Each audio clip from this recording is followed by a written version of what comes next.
We are here today because we are all concerned by the World Health Organization's strong pressure to extend its powers, its structural and its financial capacities with a permanent effect over the sovereignty of the countries and over the self-determination of the people. I will initiate an independent evaluation at the earliest appropriate moment to review experience gained and lessons learned and to make recommendations to improve national and global pandemic preparedness and response. But one thing is abundantly clear: the world must never be the same.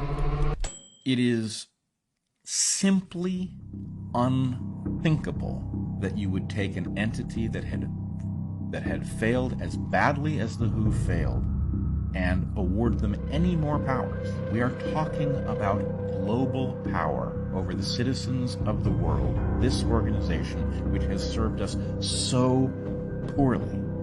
This is from the Health and Democracy Conference, 13th of September 2023 in the European Parliament in Strasbourg. Now, Philip Krauss is one of the lawyers involved in the Citizens' Initiative, challenging the European Parliament to reject the new international health regulations and the WHO pandemic treaty. It was in the wake of the COVID-19 crisis that the WHO has initiated a reform process which will bring significant changes to all of us, that will concern every human being and every of the 194 member states on this planet. In 2021, the World Health Organization and dozens of countries declared their intent to work together on a pandemic treaty affecting preparedness, response, and recovery.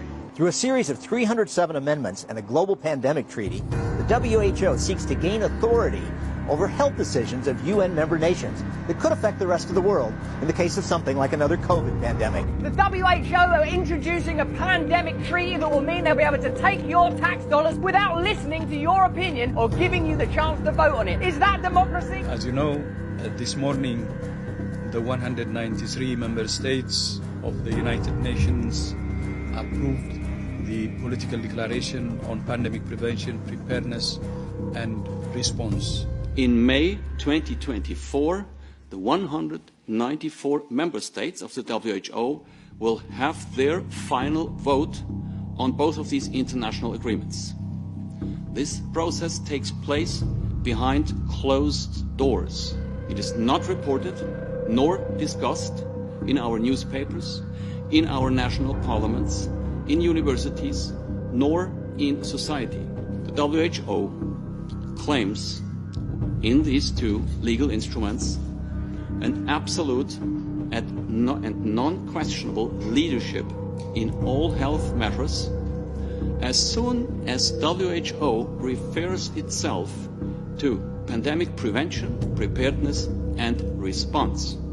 They're talking about here health products.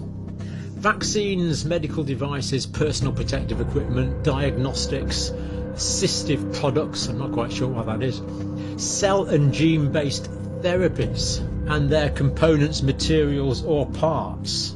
Cell and gene-based therapies, health products including vaccines, medical devices. It really sounds really quite terrifying that the WHO would have total power over imposing these on us. They want to give themselves surveillance power, determine treatments, vaccine mandates, vaccine distribution, vaccine intellectual property and profits, and they want to redistribute basically everything in the name of pandemics. How is the declaration, the pandemic declaration approved today, how is it binding?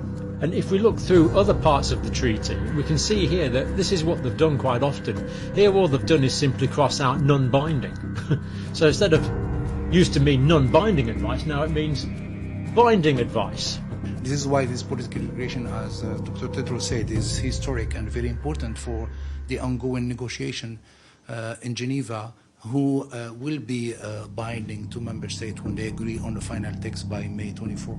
WHO will have the right to not only declare recommendations made by several experts, but also to impose on the people of this planet, or only to a certain region, all kinds of restrictions, access restrictions, lockdowns, surveillance, and experimental treatments. And we just look through it. So, for example, here they've crossed out this part, with full respect for the dignity, human rights and fundamental freedoms of persons. Why on earth would we have a WHO treaty where you take out a clause that says the implementation of these regulations shall be with the full respect for the dignity, human rights and fundamental freedoms of persons? Why would you cross that out? We have never before in history, in 5,000 years of recorded human history, we've never seen this level of authority given to an international global body. Those supporting this authority for the WHO, such as top advisor Dr. Abdullah Asiri, say it's necessary to protect the world's population, even if it means restricting some of their liberties. The world, however, requires a different level of legal mandates, such as the Pandemic Treaty, to navigate through a particular pandemic, should one occur, and it will. Prioritizing actions that may restrict individual liberties, mandating and sharing of information, knowledge and resources, and pandemic control efforts are all necessary during a pandemic. It shall be granted the power of a massive self-authorization whenever it claims to act under this purpose. Animals' health, ecosystem, concerns about the level of CO2, and of course human health can give rise to permanent measures and even to a public health emergency, to a pandemic called out and declared by the WHO. We're in danger of forgetting how important this is, and we need to recommit to pandemic preparedness, because we will not forget. We will learn the lessons, and we will move forward with an accord. We will move forward with pandemic preparedness. We will improve surveillance systems. We will take a One Health approach and manage the ecosystem we inhabit this planet. We inhabit this planet with the animals, with the plants, and we're putting this planet under pressure, both in terms of climate and in terms of the ecosystem. There is no mechanism foreseen that will allow the people or the member states to challenge the assessment of WHO, whether it is the WHO's assessment about a public health emergency, or their assessment with respect to certain measures, or when it comes to the imposing of a regime for what they call vaccination, as experimental as it might be. There will be simply no stop button for none of the member states, and not, of course not, for us, the citizens. And top backers of this United Nations move do say speed is of the essence. And I wish to stress, from our perspective, the quicker we can come together, the sooner we will all be safe. Some in Congress oppose this move to further empower the WHO.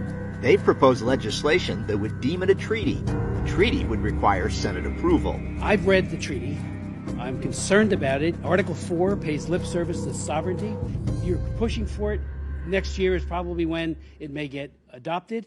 Will it be sent to the Senate for ratification, or are you planning on using the executive agreement, which I think is a terrible way to do things? It is a matter and a duty for all citizens now to impose the pressure towards their public representatives, political representatives, to make sure that the politicians, the political representatives, understand that they go on beyond of their entrusted vote they can use. If you don't want it, contact your politicians and they can stop this.